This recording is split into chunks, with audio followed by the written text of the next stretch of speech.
Hello दोस्तों, very good evening, नमस्कार, सत श्री अकाल, सलाम। मैं बिल्कुल ठीक हूँ और आई होप कि आप सब भी अच्छे होंगे। जब से जश्न अजमेर की बात मैंने फेसबुक पे रखी है, अजमेर ही नहीं, अजमेर के बाहर बल्कि कुछ फ़ोन तो मुझे विदेश से भी आए हैं कि वे लोग इस कार्यक्रम का हिस्सा बनना चाहते हैं और इस कार्यक्रम में भाग लेना चाहते हैं। दोस्तों, बहुत बहुत शुक्रिया आपका कि आपने हमारे इस प्रयास को सराहा है।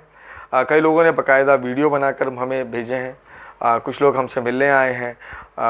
लगातार जिन लोगों का हमारे पास कांटेक्ट आया है, हम लोग उनसे मिल रहे हैं, उनसे उनका ऑडिशन नहीं कहेंगे, इसको हम संवाद कर रहे हैं।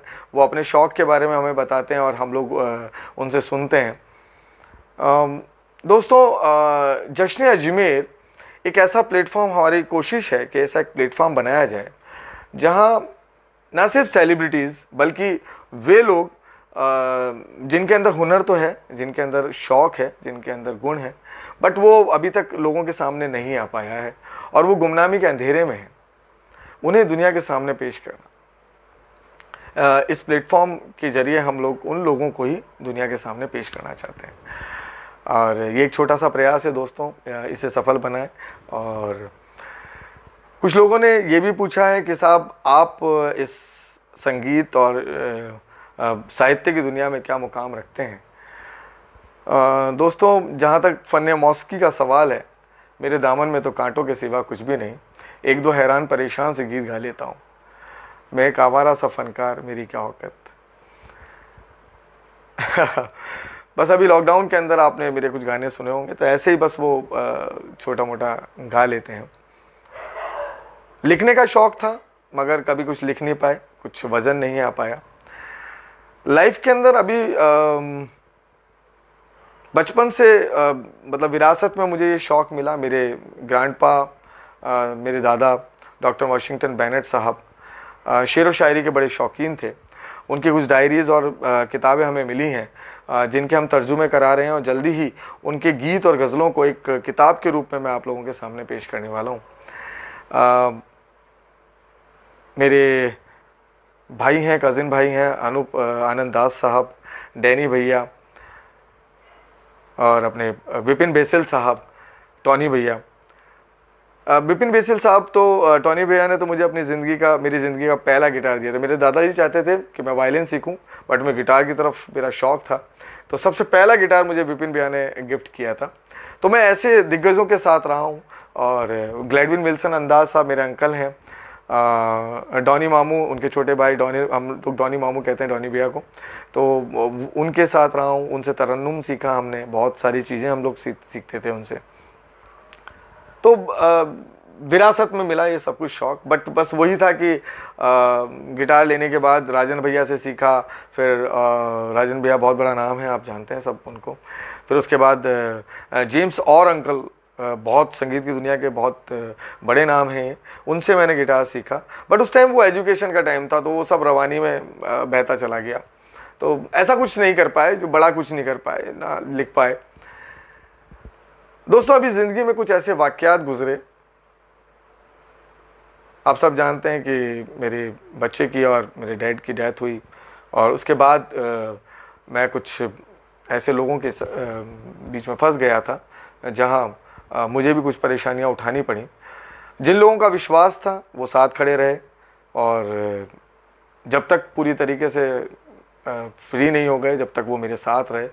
मगर कुछ नकाब उतरे, कुछ रास्ते बदले, कुछ मंजिलें बदली, कुछ दूर हुए, कुछ पास हुए।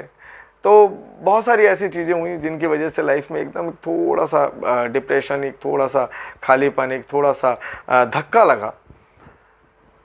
तो वो कहते हैं ना कि दर्द सीने में उठा, आँख से आंसू निकले।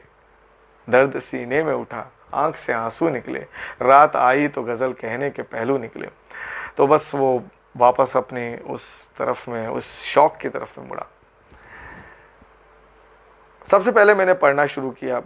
आजकल आप जानते हैं कि कुकू एफएम वगैरह हैं जिनसे हम लोग सुन भी सकते हैं, तो कुछ मैंने पढ़ना और सुनना शुरू किया।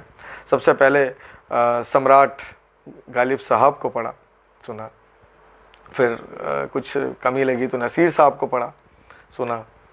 बहुत उम्दा शायर हैं, बहुत उम्दा शायर हैं। है ना। लैला की उंगलियां बेचूं, मजनू की पसलियां बेचूं, आओ खाओ दिल वालों नरम नरम ककड़ियाँ बेचूं, मतलब इस तरह के है ना। फिर शिव कुमार बटालवी साहब को सुना पड़ा। बटालवी साहब एक कुड़ी जीदा नाम मोहब्बत, ये उन्होंने लिखा है ना। और की पुजदा हाल फ़कीरा था। मैं बटाला रहा हूँ दोस्तों, कई बार उनकी हवेली के सामने से निकला हूँ, बट उन्हें कोई नहीं जानता था उस टाइम। आज हर कोई उनका नाम अपने साथ जोड़ने में लगा हुआ है। तो बटालवी साहब को पढ़ा, अमृता प्रीतम मैम को पढ़ा, और कुमार विश्वास साहब को सुनता हूँ, है ना। और बहुत मतलब बहुत ऐसे शायर हैं, बहुत ऐसे लोग हैं जिनको पढ़ता रहा। फिर मैंने हिंदी पढ़ना शुरू किया, हिंदी साहित्य को मैंने ध्यान दिया। कबीर जी को पढ़ा, रसखान जी को पढ़ा, तुलसीदास जी को पढ़ा।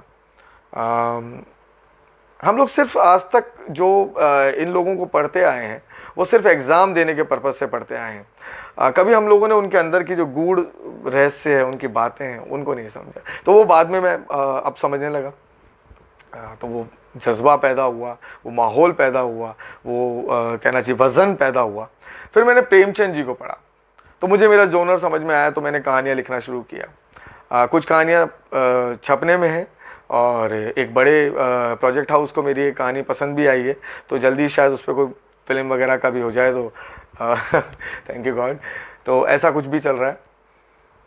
उसी दौरान मैंने साहित्य की दुनिया के एक बड़े नाम को अपना गुरु बनाया। उनसे मिला नहीं, वो मेरे द्रोणाचार्य और मैं उनका एकलव्य, तो वैसे मैंने एक गुरु बनाए। और फिर एक मार्फत से उनसे बात हुई, तो उन्होंने मुझे बहुत सराहा, उन्होंने मुझे राय दी कि नौबत, जिस तरह से आपने अपने अंदर नौबी को ढूंढा है, उसी तरीके से बहुत सारे ऐसे लोग हैं जिनको अपने हुनर के लिए, अपने शौक़ के लिए एक प्लेटफॉर्म की ज़रूरत है। तो आप उनके लिए सहारा बने, मैं आपके साथ आऊँगा। तो मैं भी नाम नहीं लेना चाहता हूँ, बट हाँ, जल्दी ही वो आपके सामने होंगे।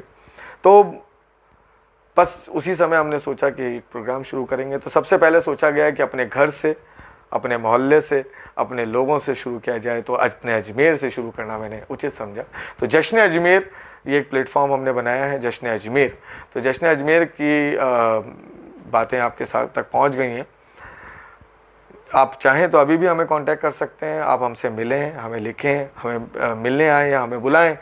हम लोग सबसे मिलने जा रहे हैं, और इनका वीडियो भी बना रहे हैं। तो जल्दी ही मैंने व्लॉग भी शुरू किया है, और इसका नाम है नौबी व्लॉग्स, है ना। तो इस व्लॉग्स के ऊपर हम लोग उन लोगों के जो हम लोग ऑडिशन नहीं कहेंगे, उसे संवाद कहेंगे। हम लोग जो बातें कर रहे हैं, जो एक दूसरे के शौक़ के बारे में विचार विमर्श कर रहे हैं, उसको हम लोगों ने पेश किया है। तो आप इसको सब्सक्राइब ज़रूर करें, और बेल आइकन ज़रूर दबाना भूलें ना, ताकि आपको हमारे नए वीडियोस के बारे में हमेशा जानकारियाँ मिलती रहें, नोटिफिकेशंस मिलते रहें। तो दोस्तों, ज़िंदगी के हर दुख का एक रास्ता है, एंटरटेनमेंट, एंटरटेनमेंट, एंटरटेनमेंट। और एंटरटेनमेंट किसका? अपना, अपने लोगों का, अपने आसपास का। तो बस वही एक कार्यक्रम हमने शुरू किया दोस्तों। तो हमें लाइक करें, हमें पसंद करें, हमारे काम में हमारी सहायता करें, हमारे काम को सक्सेस बनाने में हमारी मदद करें। जय हिंद।